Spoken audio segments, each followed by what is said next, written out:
बोलो द्वारकाधीश भगवान की। और एक विशेष बात और, कभी यहाँ तपसी में कथा हुई हो तो ठीक है, लेकिन अगर मोक्ष आपको चाहिए तो कहीं पर भी भागवत की कथा आप लोग सुनने जाना, कभी चमड़े का बेल्ट लगाकर कथा सुनने मत जाना, क्योंकि इससे घोर पाप लगता है। अभी महाकुंभ प्रयागराज में आपने देखा होगा, ये ब्राह्मण ये भी तो पैंट पहन सकते हैं जींस का, ये भी तो बेल्ट लगा सकते हैं, लेकिन ये ब्राह्मण कुर्ता पहनते हैं, धोती लगाते हैं, क्योंकि ये पवित्र वस्त्र होते हैं व्यासपीठ के। इसलिए ब्राह्मण कभी पैंट नहीं पहनता, कभी बेल्ट नहीं लगा कर बैठता। इसलिए कथा हो यहाँ की छोड़ो, कहीं पर भी जजमान भी बेल्ट नहीं पहन सकता। तो जो नियम जजमान के लिए, जो नियम व्यास के लिए, जो नियम ब्राह्मणों के लिए है, वो नियम आपको भी करना है, तभी मोक्ष मिलेगा।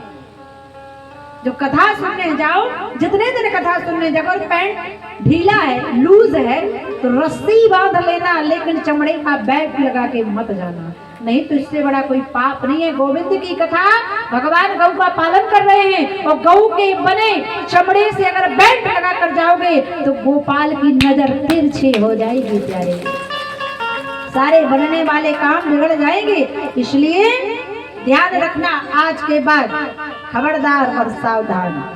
ये व्यासपीठ है, ये कोई मामूली मंच नहीं है।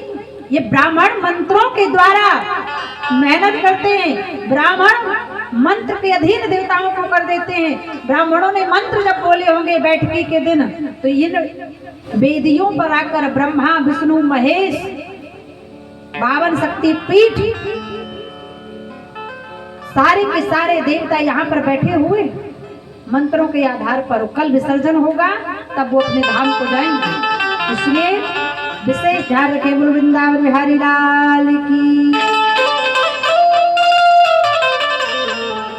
अब भगवान श्री कृष्ण अपने द्वारकापुरी में बैठे थे। रेवत नाम के महाराज आए और उन्होंने बलराम जी को देखते ही पसंद कर लिया, क्योंकि वे बड़े खूबसूरत थे, गोरे नारे थे।